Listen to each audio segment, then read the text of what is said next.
Hello. Hello, hello. Hello.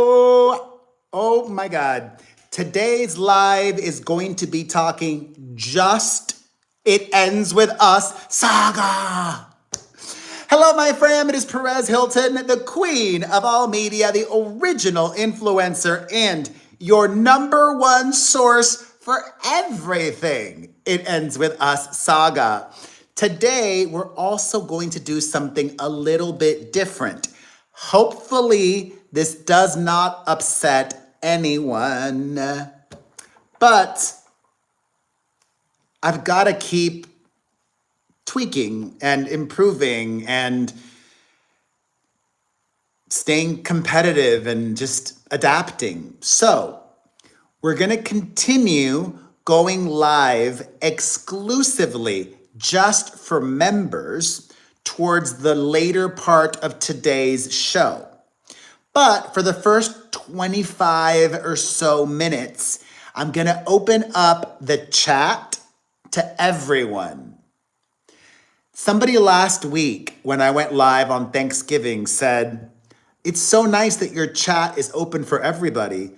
Most streamers who go live have the chat open to everyone." So that really resonated. I don't want to lose any members. I really appreciate my members. I'm going to go live for you exclusively today. So after 25 or so minutes, I'm going to stop the stream for everyone and just go live for you. But I'm going to keep the chat open for all. Unless I get like a mutiny from my members, but I'm constantly, I'm just sad. My YouTube is dying. Listen, I like to be honest. I'm the most honest mofo you're gonna meet. Starting today, I'm also going to go live on the Talkie Tick. It won't change anything here, and that'll be a different experience. This is gonna continue every day at 1 p.m. Eastern, 10 a.m. Pacific, same length, same concept, hot topics. On the Talkie Tick, I'm going to go live every weekday at 7 p.m. Eastern, 7 p.m. Eastern, 4 p.m. Pacific. So 7 p.m. Eastern, 4 Pacific on the Talkie Tick, the clock app. That will be less structured. That's not going to be hot topics. It's going to be loosey-goosey, and I'll be going live with random people and doing battles and all that stuff, which some people don't like, okay? This is much more of a show here on YouTube. Hey, Dubai. My username over there, Alicia, is the Showbiz Guy on the Talkie Tick. The Showbiz Guy is me on the clock app. All good, R. Rayton. I will continue to go live here every weekday at the same time, same length of show, and same concept, hot topics. No, D, I am not, but I'm starting to panic and figure out I got to make more money. So that's what we're doing. All right. Also, I've tagged some nose and ear trimmers in this video. I could not find this exact one, but that's a good thing. I've had my Philips Norelco ear and nose trimmer for years and years. It has not broken, and yes, I do replace this. So it's important to replace the head every once in a while. I do it I do it less often than my face groomer. So this one, maybe every 8 months or so. I think that's enough. If you buy one of the ear and nose trimmers that I've tagged in this video, your boy will get a little piece of the rev share, and it's another way that you can support. So, important to have as we get older, especially like the nose. I don't know what it is, not the nose, but the ear. Ear hair grows so much faster. I have to take care of the ears all the time. So do that. All right. Holy guacamole. So much to discuss in the saga today. First, let me see if there are any developments on the docket. Yes. Oh my God. This is just breaking for me. This is, all right, let me read it. Plaintiff Blake Lively moves for an order confirming that her requests for admission are deemed admitted due to the Wayfarer party's failure to provide timely responses.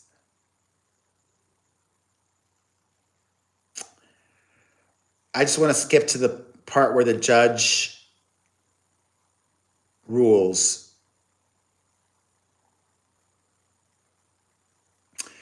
He says the Wayfarer party's objections to the request for admissions are without merit. The Wayfarer parties object to the number of documents Lively asks to be authenticated. However, the volume of documents is reasonable given the number of parties and claims. Okay. The court has the power to permit what would otherwise be an untimely answer even after the time fixed by the rule has expired. A short extension would aid in the presentation of the merits of the case and would not prejudice Lively. Accordingly, by December 5th, 2025, that's later this week. What is that, Thursday? Friday? By Friday, the Wayfarer parties shall answer the request for admissions as corrected on October 31st, indicating for each Wayfarer party whether the party admits or denies the authenticity of the identified. Yay! A loss for Blake Lively.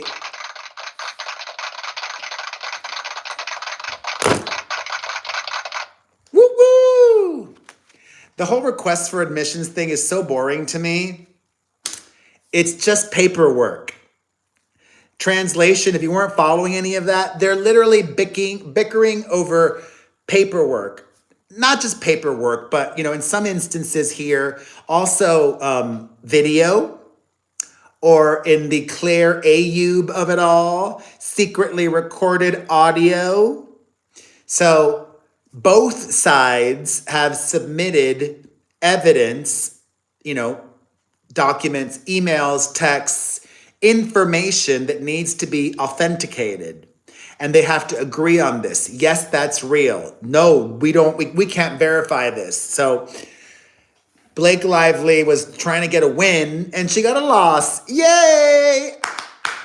Every little loss for her will sure be welcome indeed, Helly. And I just want to check in with my members. Everybody's cool with the chat being open for all at the beginning of the show? No, R-Rating, she did not get her way. Let me read that just very quickly again. Just the likely moves for an order confirming that her requests for admission are deemed admitted due to the Wayfarer party's failure to provide timely responses. The judge says the Wayfarer parties now have until Friday. So, all good.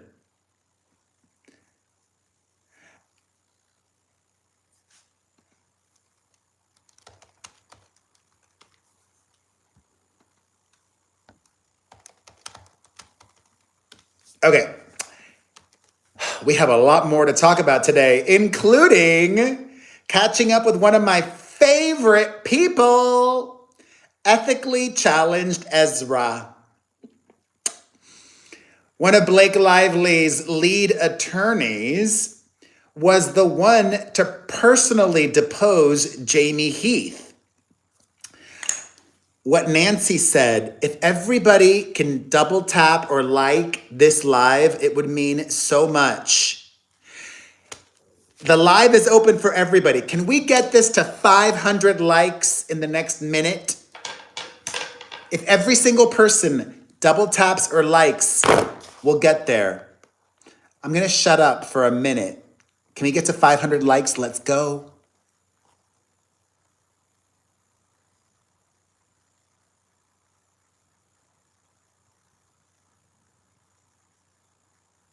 Maybe not a minute, because I do have to be mindful of everybody watching on the replay. Okay. And I had somebody last week, I'm not bothered by complaints, but I want to explain.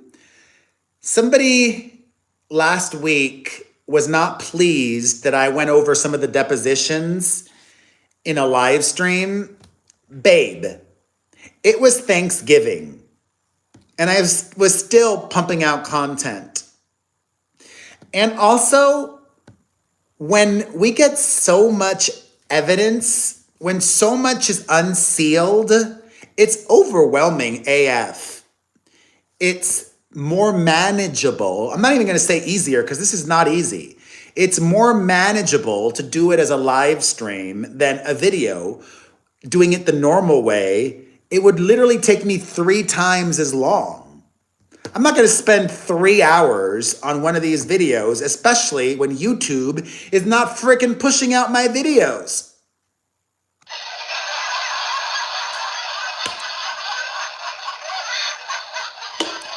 Thank you, Aromatic. Big hug to you, be kind. Thank you, R. Rayton. Okay, so as always, unfortunately, we're only getting excerpts from depositions, and they don't always continue in chronological, in numerical order. Like sometimes pages will skip.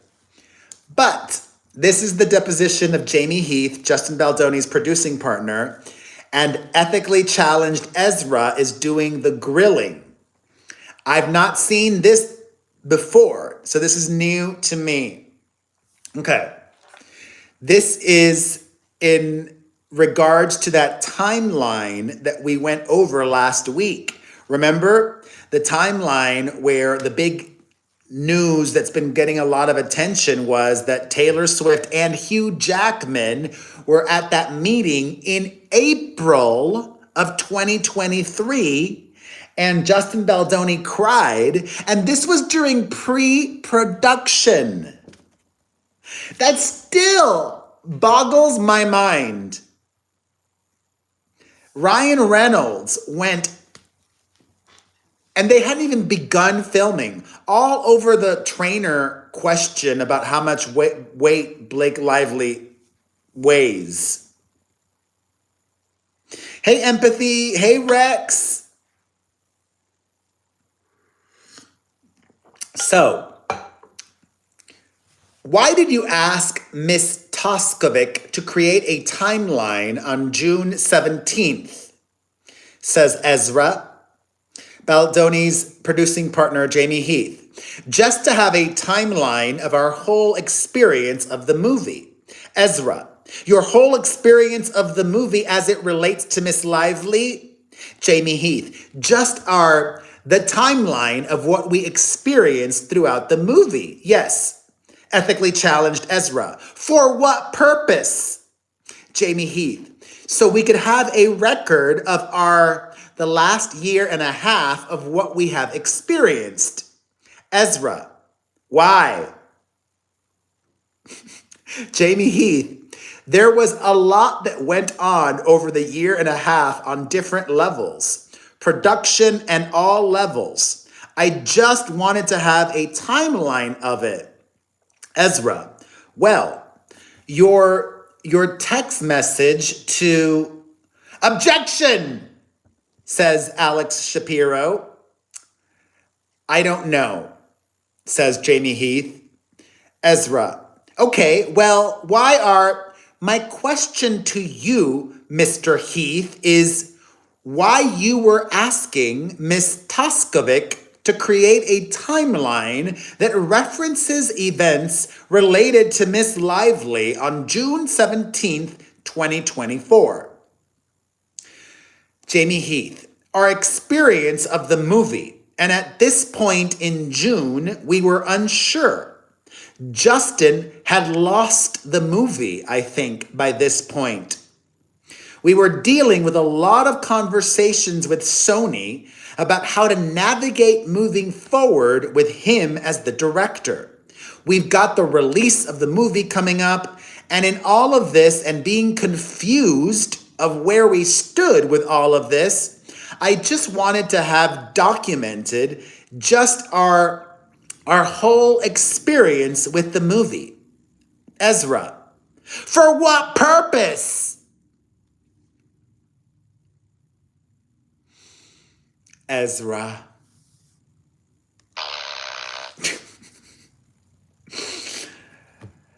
Heath, just so I could have a good recollection of it, so that I knew what our last year and a half was. Blake Lively's cash cow. Were you looking for a timeline of incidents related to Miss Lively's complaints? Objection, says Alex Shapiro. Jamie Heath, no, not necessarily. I just wanted any experience that we had in all capacities to have a timeline. Ezra, well, but the timeline doesn't address every experience that you had in all capacities, does it? This woman gets on my last nerve. Jamie Heath, I haven't gone through the whole thing, but in all capacities, just with our experiences. Certainly I can see that, a lot of this is with Blake, so that was a big part of our experience. Ezra, that was a big part of your experience. And incidents where Miss Blake or Miss Lively expressed concerns, correct? Objection, says Alex Shapiro. Jamie Heath, I would say it's exactly what I said it was. Ezra, and the incidents that you identified to Miss Toskovic are incidents that you were aware that Miss Lively had raised concerns of prior to June 17th, 2024, correct? Can you repeat that, please, says Jamie Heath. What Kyle said, everybody double tap and like, please. Ezra Hudson, the incidents that you raised to Ms. Toskovic were incidents that you were aware of prior to June 17th, 2024, that Miss Lively had raised concerns about, correct? Objection, says Alex Shapiro. In this text message, says Jamie Heath, it references some of those, yes. Hey, Switzerland. Ezra, yes, so you were aware of the incidents that you told Ms. Toskovic about prior to June 17th, 2024, correct? Objection, says Alex Shapiro. Was I aware? Answers Jamie Heath. Yes, I was aware that Justin met with the trainer. I was aware he asked about the weight. I was aware of some of these things. Yes. It doesn't, Jill? Well, however you have to like it, please like the video. Well, says Ezra, you were aware of all of them because you wrote them down, right? Yes, says Jamie Heath. And you wouldn't have been able to write them down if you weren't aware of all of them, correct? I was aware. Objection, says Alex Shapiro. Jamie Heath, I was aware that these were included. Yes. That these were all things that Miss Lively had raised concerns about, correct? Says Ezra. Objection, says Alex. Jamie, some of them not. Okay, asks Ethically Challenged. Which one of these lists are not things that Miss Lively had raised concerns about that you were aware of on June 17th? Objection, says Alex Shapiro. Jamie Heath, well, just as I go through it, when we shot the graveyard scene, when we had a meeting at Blake's house. Good answers. Blake was not complaining about the meeting at her house. Wayfarer was. Ezra, why did you want to have a record of when you had the meeting at Blake's house? Jamie, it was one of the things that we'd experienced on the movie.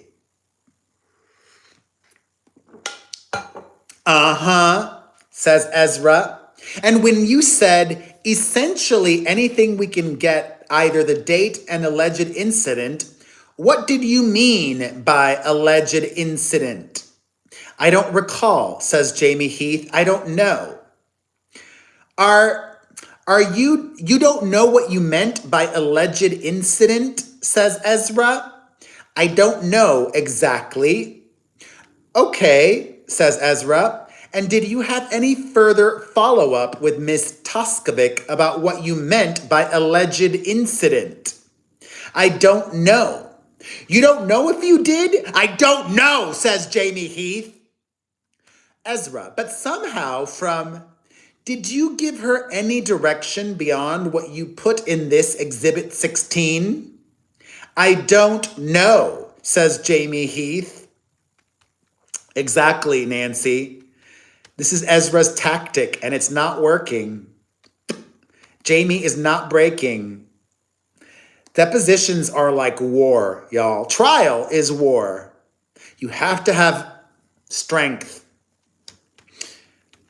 Okay. Had you talked to Ms. Toskovic about the alleged incidents before? Objection, says Alex Shapiro. I don't recall, says Jamie Heath. Ezra, did you assume she understood what you meant by that? No, Mary. Meryl Governiski was the lead attorney in Vegas when I had to show up in court twice.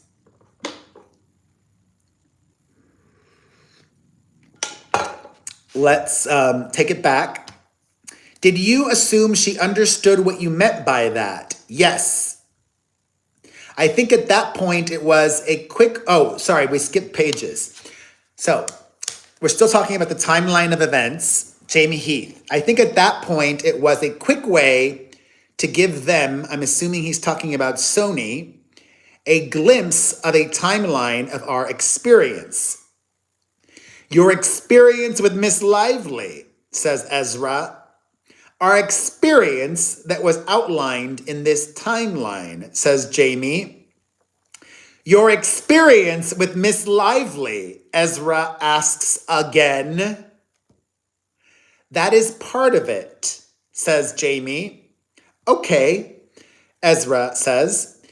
It was a way to give TAG, okay, we're talking about the agency group, a quick update or a summary of the alleged incidents as you described them, correct? Objection, says Alex Shapiro. Jamie Heath, I wouldn't characterize it as that. I just think it was a quick way to get a little bit of an update of some of the elements. Ezra, some of the elements of issues that had arisen with Miss Lively, correct? She keeps asking the same thing over and over again, just in different ways.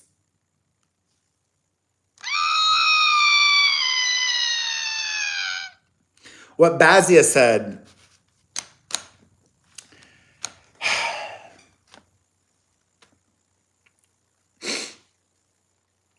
Jamie Heath. So he responds to Ezra saying, some of the elements of issues that had arisen with Miss Lively, correct? Jamie, of our experience of the set. And some of that included experiences with Miss Lively, for sure. Ezra, And that's because you had retained TAG at that point to help you with crisis management related to your concerns about Miss Lively potentially going public, correct?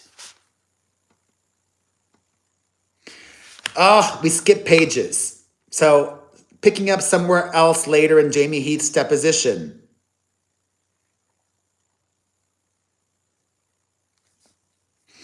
Yes, that makes sense, Lawyer Liz.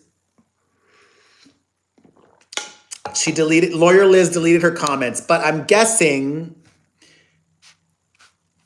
Ezra is trying to infer that at least as of June 2024, Wayfair had an obligation to preserve all communications because she's trying to infer that they were aware that of a potential lawsuit.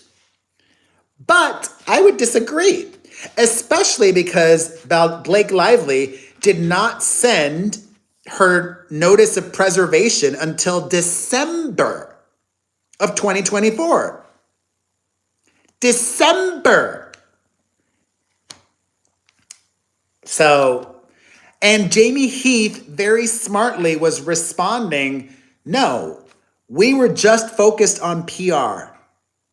We were not thinking, I don't want to put words in his mouth, but thus far from everything Jamie Heath was saying, they just wanted to capture all of the experiences so that they could have TAG, the agency group, help them. Okay? All right, let's continue. Picking up somewhere later in the deposition. Other than him saying things like, things are looking okay out there, so sorry for what's going on, he would give some general acknowledgments of that nature, but we didn't get into the weeds. Ezra, he didn't tell you what it was he saw? Have no idea what they're talking about here. Jamie Heath, I don't recall exactly what was said, but we did not get into weeds of stuff. Ezra, so your testimony is that in the conversations that you had with Mr. Wallace, Jed Wallace, they were just check-ins essentially about your well-being? Objection, says Alex Shapiro. Jamie Heath, I'm looking at our text threads here. I appreciate this message, Jamie Heath reads. Congrats on a big weekend. Appreciate you. Looking forward to meeting you. Just checking in. That was typically, we connected. Ezra Hudson, you didn't have conversations about the work though. Is that what you're saying? That you had contracted with Mr. Wallace to do for nearly $100,000? Objection, says Alex Shapiro. And then also, I believe, a lawyer for Jed Wallace objects as well. Jamie Heath, it would be like me having a conversation with somebody about a world in a language I just don't understand. That wasn't our conversation. It was just more, we connected, and that was what our conversations were. Ezra Hudson, I'm trying to understand why you feel the world that Mr. Wallace occupied was something that you couldn't understand. Why is that? Objection, says Alex Shapiro. Jamie Heath, I am not a digital monitoring person that understands social media and all of that. So, Ezra, why did you understand, what did you understand digital monitoring to mean? Jamie Heath, monitoring what was going on in the digital realm. Ezra, and you weren't curious about how Mr. Wallace did that? Jamie, it wasn't I didn't have any reason to be concerned about it or think about it beyond that. It just was, he was here to help, and that's all that mattered. He was doing it in a way that I understood was aligned with us. Ezra, So, you may have communicated with other people on Signal in August of 2024, other than the ones you identify. Jamie Heath, I don't have a particular recollection of it because I think that was the only people that I communicated with at that time, but I don't know. Ezra, did you communicate with Mr. Friedman on Signal in August of 2024? If you're watching, you probably know that Friedman is in reference to Brian Friedman, the lead attorney for the Wayfarer parties, who in August of 2024 had not been retained yet. If I remember correctly, I think they did not officially retain Brian Friedman until sometime in December, right? Early December, I think. But they probably were talking to him a lot before then. I don't know about communicating with Brian Friedman in August of 2024 on Signal. You may have, says Ezra. I don't know, says Jamie Heath. Did you communicate with Mr. Baldoni on Signal in August of 2024, asked Ezra. I don't know, says Jamie Heath. When you downloaded Signal, asked Ezra, did you make any effort to change any of the settings for the handling of preservation of messages? In August, Jamie Heath asked for clarification. When you downloaded Signal, says Ezra. No, says Jamie Heath. Did the messages that you exchanged on Signal in August of 2024 automatically disappear as far as you know? Asks Ezra. Objection, says Alex Shapiro. Jamie, I think that depends on whatever thread I was on. Whoever initiated it may have set the settings. I don't have any particular memory of myself setting something to disappear. How do you do that, MJP? What is that? How do you do that? How do you boost somebody else's video? Hype? I don't know if that shows up in my settings.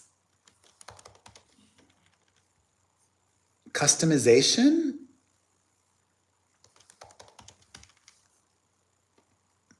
It's not showing up for me. Super odd.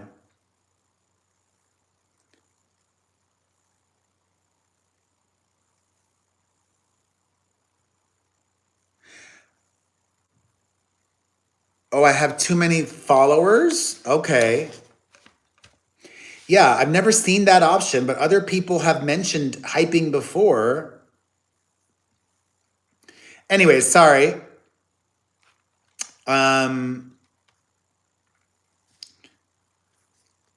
But if you want to help, you can order one of the ears and nose trimmers that I have tagged in this video. And you can also get a cameo from me. I have a sale on all of my cameo videos today, 20% off for Cyber Monday. You can get a personalized video from me on the Cameo website at cameo.com/Perez Hilton. That's cameo.com/Perez Hilton. All right, let's go back to this. Did you communicate by Signal in September of 2024? Ezra asks. I may have, says Jamie Heath. And who do you believe you may have communicated with on Signal in September of 2024? Asked Ezra. Objection, says Alex Shapiro. Jamie Heath, it would be a guess. I just don't know. Ezra, did you communicate with Mr. Wallace on Signal in September of 2024? Objection, says Jed Wallace's lawyer. I may have, says Jamie Heath. Then we skip a page. Fudge. I have not taken any particular steps, says Jamie Heath, as a company to make sure that there is some sort of policy, but Wayfarer is aware to not delete anything. Ezra, and how would you know? How is Wayfarer aware to not delete anything? Objection, says Alex Shapiro. Ezra. Jamie Heath. Once we received the CRD complaint, sometime at that point we were made aware and that was communicated. Ezra. So you weren't aware of any obligations to preserve or not delete documents until you received the CRD complaint? Objection, says Alex. Jamie Heath was not aware. Ezra. So did you make any effort to preserve or not delete documents prior to receiving the CRD? Objection. Okay, you guys, I've been live for 36 minutes now. Oh, good to know, Rex. I'm going to switch this to a member-only live now. However, there's a lot more of Ezra to get to, even more. Oh my God, we got to talk damages. We're going to hear directly from Justin Baldoni and more. But after the live stream is over, you can come back and it'll be live for everyone. I just want to make sure that I'm giving my members value. So it'll still be available for everybody to watch. I'm going to switch to member only, not chat, member only live, Bazia. So I've already been live for 37 minutes and the chat for everyone. Now I'm going to switch it to member only mode. But if you're not a member, I appreciate you all. Come back in about 30 minutes, 45 minutes, I don't know. Come back later and watch the rest of this video, okay? All right, thank you all. Switching to member only mode.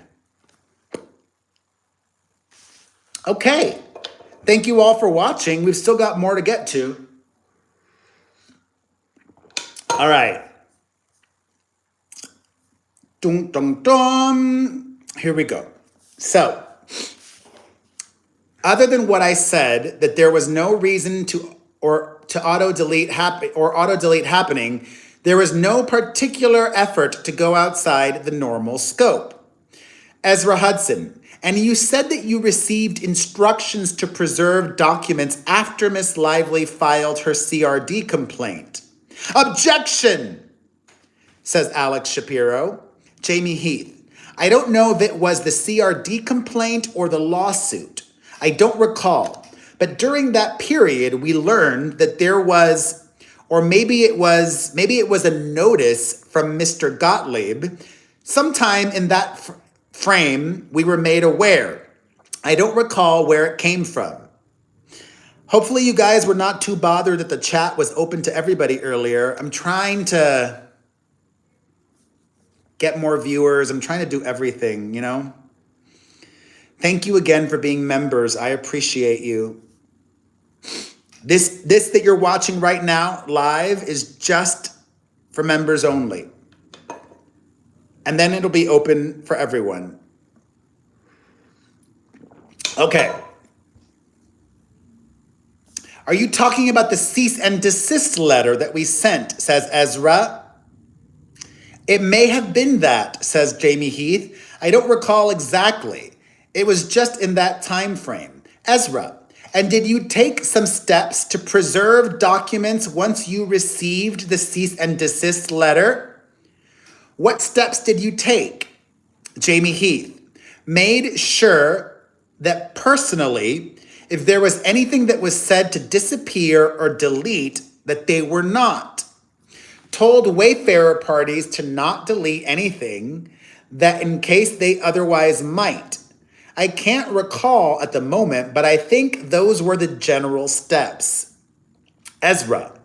Okay. And did you have any personal devices that were set for automatic deletion at that time? Objection, says Alex Shapiro. Jamie Heath. There may have been some threads that were on Signal. So I just reviewed them and made sure that they were not on disappearing mode. Ezra. So what was there between August and December of 2024? You ensured it was not on auto disappearing mode.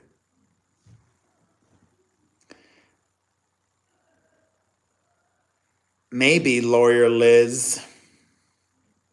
It's really depressing. Like, my views have gone down by half. And it sucks because when people see, it's mainly because YouTube is not recommending my videos. People don't know I've posted videos unless they go out and seek them. And when YouTube does show my followers my videos, they watch them. I don't know. It's so annoying. Whatever. By half. Okay. I don't understand the question, says Jamie Heath. Well, you said that you had some communications between August and December of 2024, correct? Yes, says Jamie Heath. Ezra. And when you got the cease and desist letter, you looked at the threads to make sure that they were not on automatic disappearing mode, correct? That sucks, Dre. They did, lawyer Liz.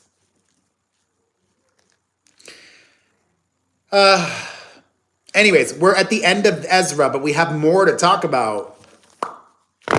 Holy hell, do I have 500 members watching now? That is insane.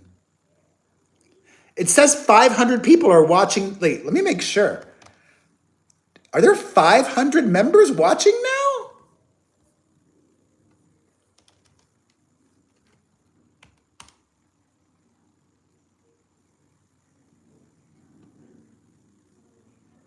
Wild. Okay. So whatever. This is boring. We got it. Let's get to juicier stuff. I mean, it's not boring, but it was over. Okay, now let's hear directly from Justin Baldoni.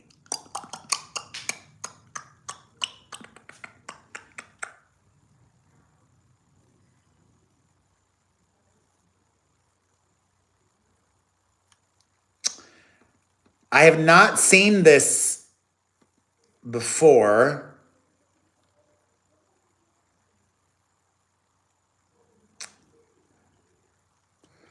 Wait, did I miss? Here we go.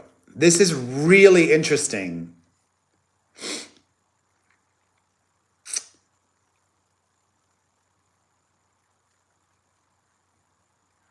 I'm guessing he's talking about either Sony. I think he's talking about Sony here. This is from Justin Baldoni's deposition. I don't think I'm going to watch R-Rating. Baldoni says, and this is the very first page, has invested, to my knowledge, over $100 million. And that's nowhere near the amount of profit we made on It Ends With Us. So I have not taken, nor will I take any share of that. Dima, thank you. Thank you, dear Dima. Okay. So Baldoni basically said the film was profitable, but it has not yet been profitable for us. Isn't that wild? Because It Ends With Us was a hit movie, especially compared to the budget. Like, it was a mid-budget film, and it ended up making a lot of money at the box office. I'm not sure what lawyer was doing the interrogation here. Let me see here.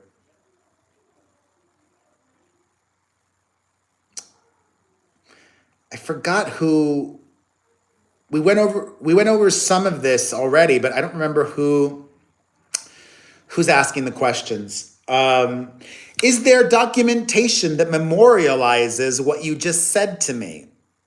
I don't believe so, says Baldoni. Oh, welcome, L Pink Lady.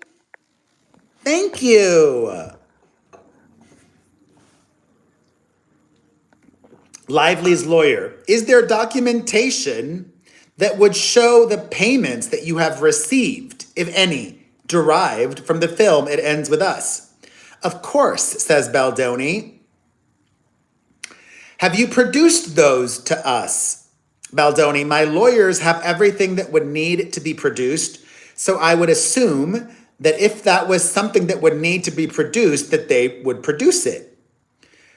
Lively's lawyer, do you recall telling us in an interrogatory response that you first anticipated litigation about It Ends With Us in August of 2024? I don't remember, but I'm assuming that's correct. Lively's lawyer, did you understand after that point in time that you were required to preserve all documents concerning the litigation that you anticipated? No, says Baldoni. When did you understand that?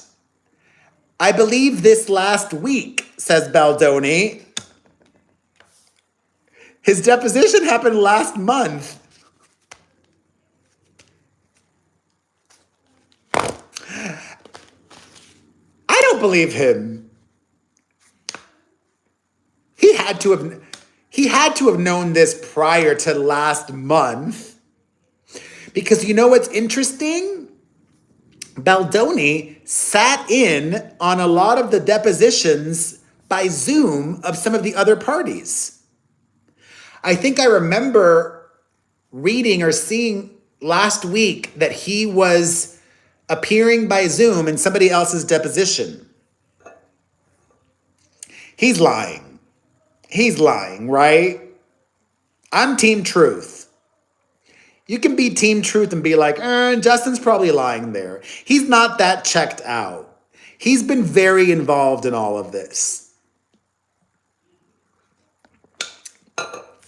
Okay.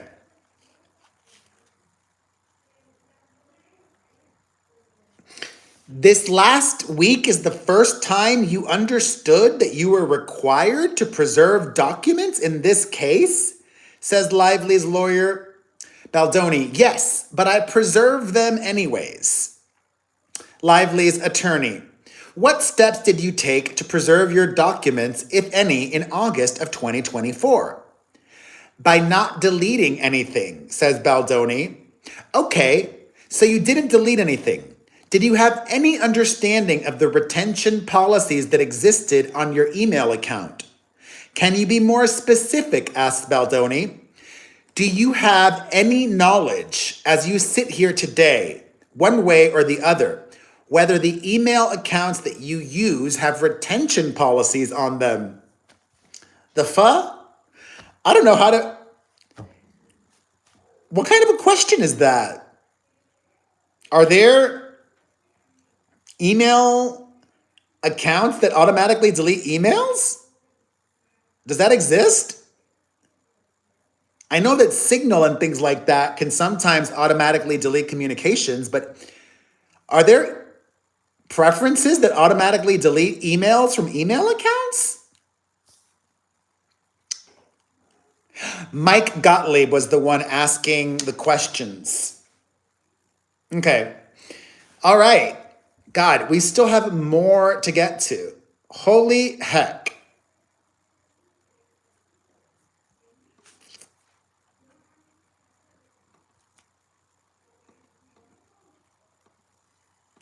This was hilarious. Okay. In their answers to Blake Lively, where interrogatory number 18, identify all individuals or entities other than you whom you contend directly and proximately caused Miss Lively's damages and injuries as stated in paragraphs 483 and 484 of your answer. Wayfarer said, responding party objects that this interrogatory seeks information subject to expert opinion and presumes that Lively has incurred damages and injuries, which responding party denies.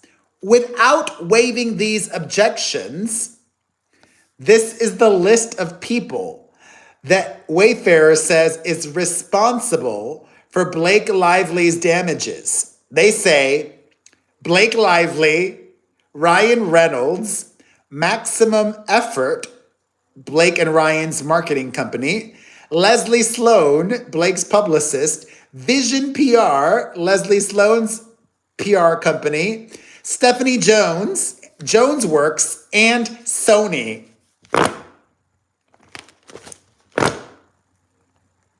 Delicious. Delicious. All right, I'm not gonna read. There's just so much, you guys. I'm gonna read summaries now of things, just so that we're fully caught up. All right. Also recently unsealed, more of Jen Abel's deposition.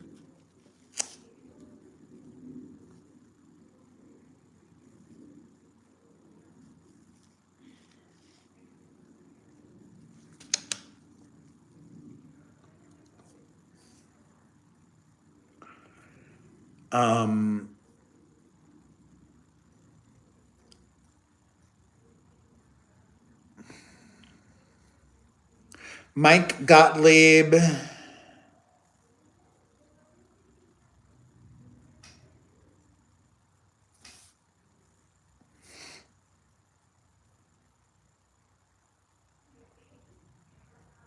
They're discussing the requests, the 17 protections, blah, blah, blah, blah, blah.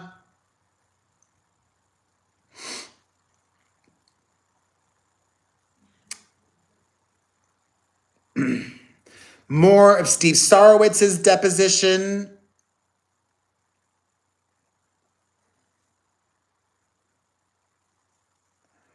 I was? Where, Liz?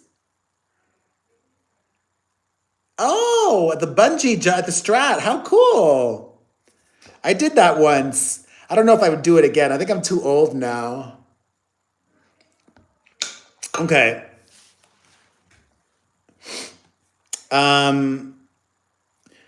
This is boring. He says he's not aware of it. Okay.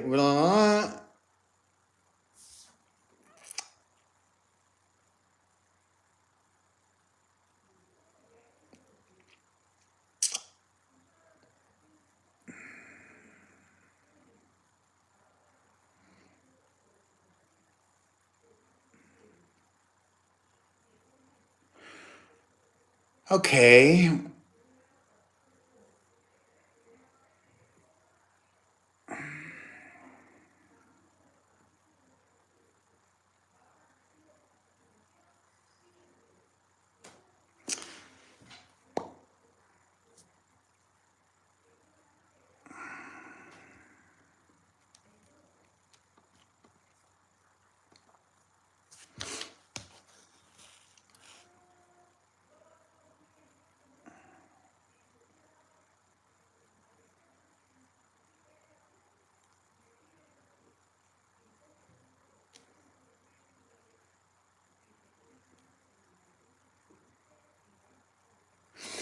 All right.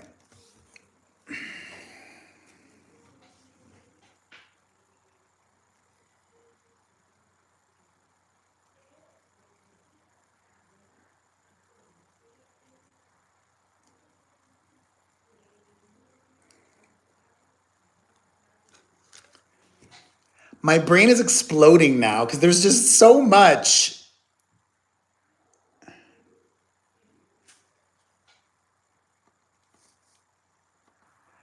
I'm trying to just give the most relevant bits.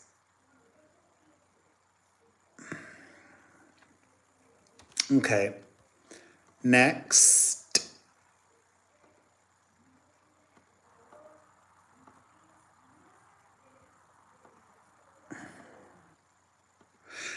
Okay, this is interesting to me. Remember, there was all that talk about Jed Wallace having a team in Hawaii? Well, Jen Abel did address that in her deposition, and she said it was a misunderstanding. So, the lively lawyer, what is the separate team based in Hawaii? Jen Abel, I don't mean to laugh, but we've discussed this, and it was either a misunderstanding on my side or I misheard. But I had a conversation with Melissa regarding a digital team that she had worked with, and it was my understanding they were based in Hawaii. Lively's lawyer, okay, and did you later come to learn that there was no team based in Hawaii? Yes, says Melissa Nathan. Sorry, yes, says Jen Abel.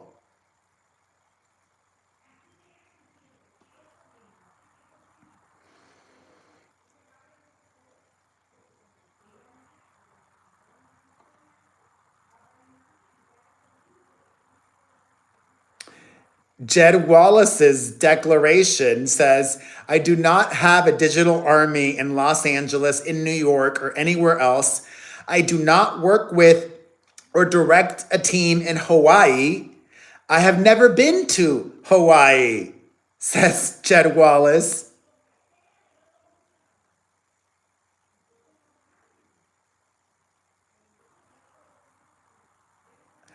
Okay.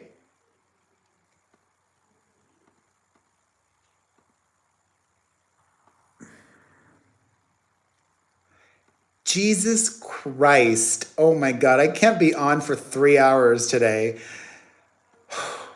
My God.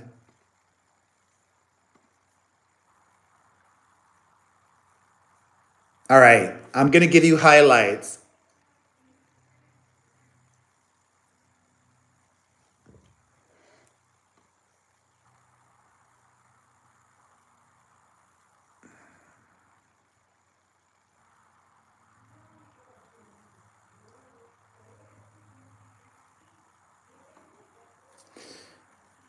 Okay. Okay.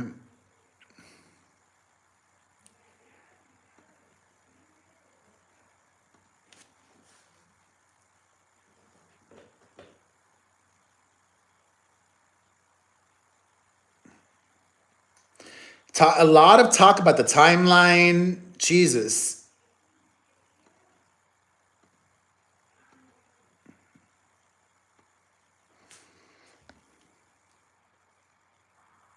Hey, Jamie. All right.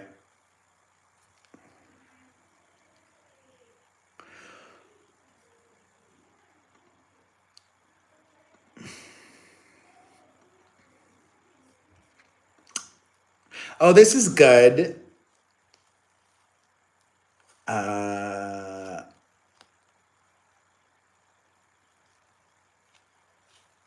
have we not seen this before? Apparently, this is new. Jen Abel says, I believe my testimony yesterday was I had to re download it because the only time that I used it was when Stephanie Jones introduced me to the app Signal for use on another client, and I had deleted it.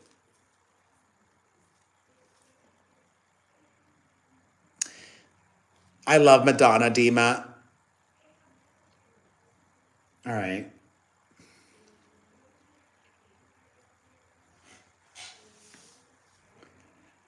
What a nightmare this is for everyone. A lot of Signal talk.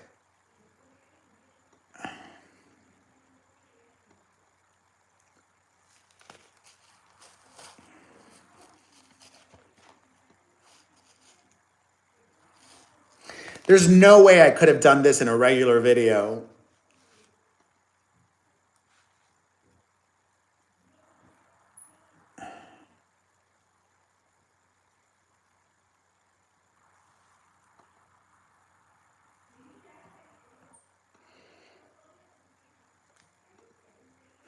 All right, lots of signal talk. Here we go. Okay, thank God. Shout out to Totally Texas over on Reddit for summarizing this. Appreciate her. All right. Thank God. All right. Jen Abel argues that all negative public criticism of Blake Lively was entirely organic.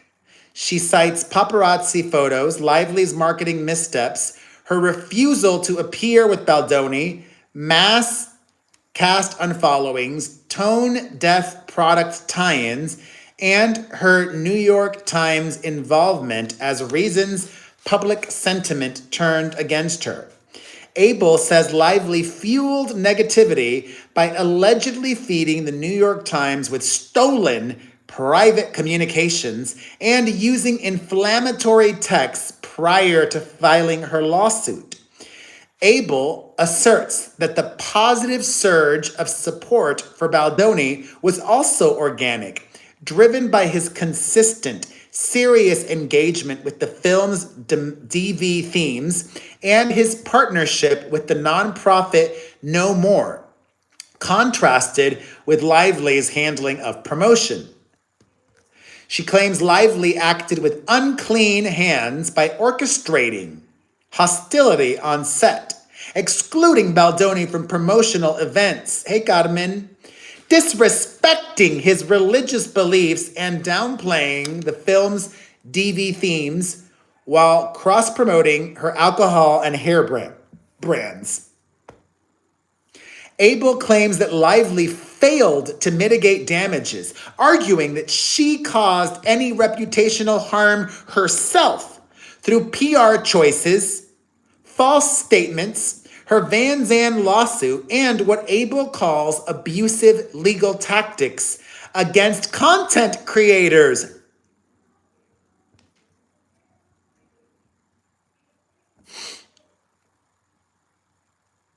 Abel accuses Lively of running a coordinated smear campaign against Baldoni and Wayfarer, including orchestrating cast unfollows, excluding Baldoni from press and photos, removing his name from marketing, planting negative stories, coordinating a hit piece with the New York Times, releasing her CRD complaint for maximum reputational harm, using Darvo accusations tactically.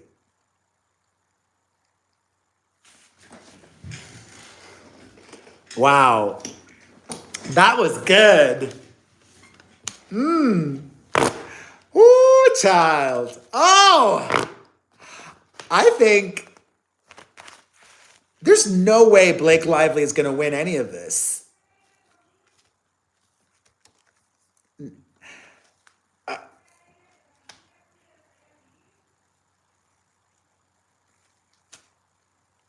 That was Jen Abel, Baldoni's publicist, 1983, not Nancy. All right, shout out again to Totally Texas for more recap.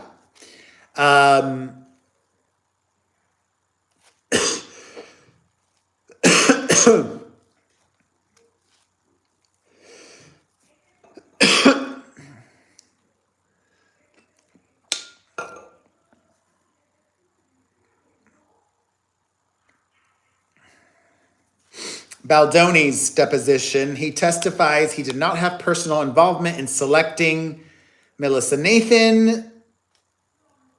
I think we've seen some of this before.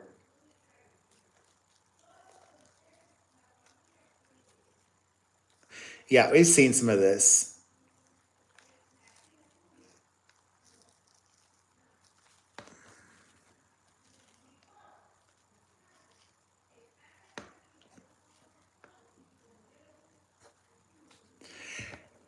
Jamie Heath.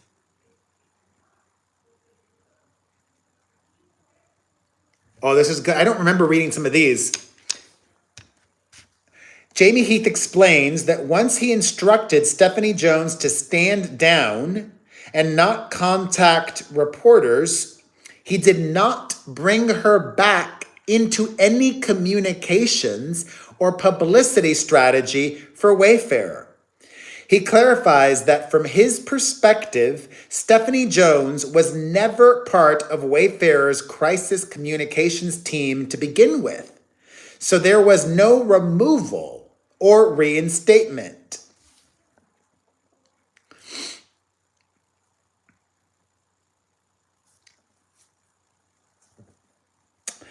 A little bit of Jed Wallace's deposition. I don't think I've seen any of or much of this.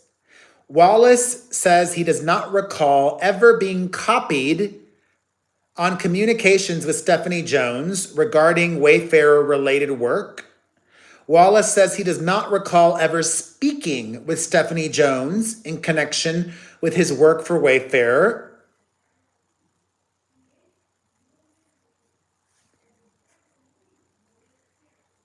Insane. Holy hell. So much was unsealed.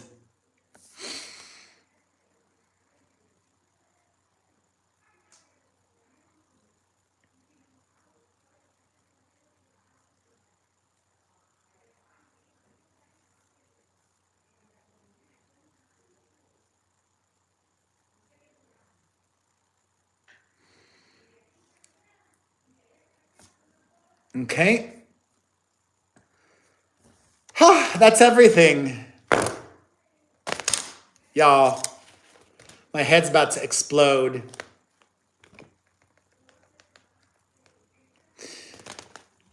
Any questions? Wow. And hi to everybody watching on the replay. Holy heck. The live for members was twice as long, or not twice as long, but longer than the live for everybody. Or almost equal. I don't know. Hey, Angela.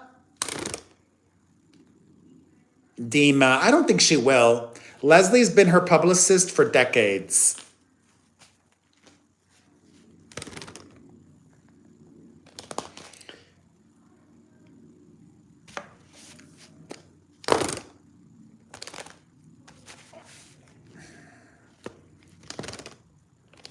All right, y'all. We will be back tomorrow. Back to our regularly scheduled programming, hot topics, discussing everything. There is just so much to get to. I appreciate you. If you watched until the end, say,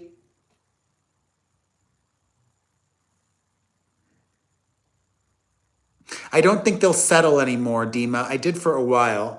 If you watched until the end, say, Dima can pick a word. Dima was very kind and gave a nice super chat today. What's the word, Dima?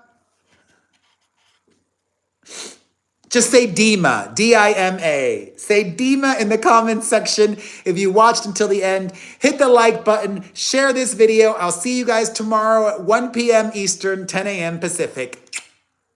Bye, everybody. Thank you for watching.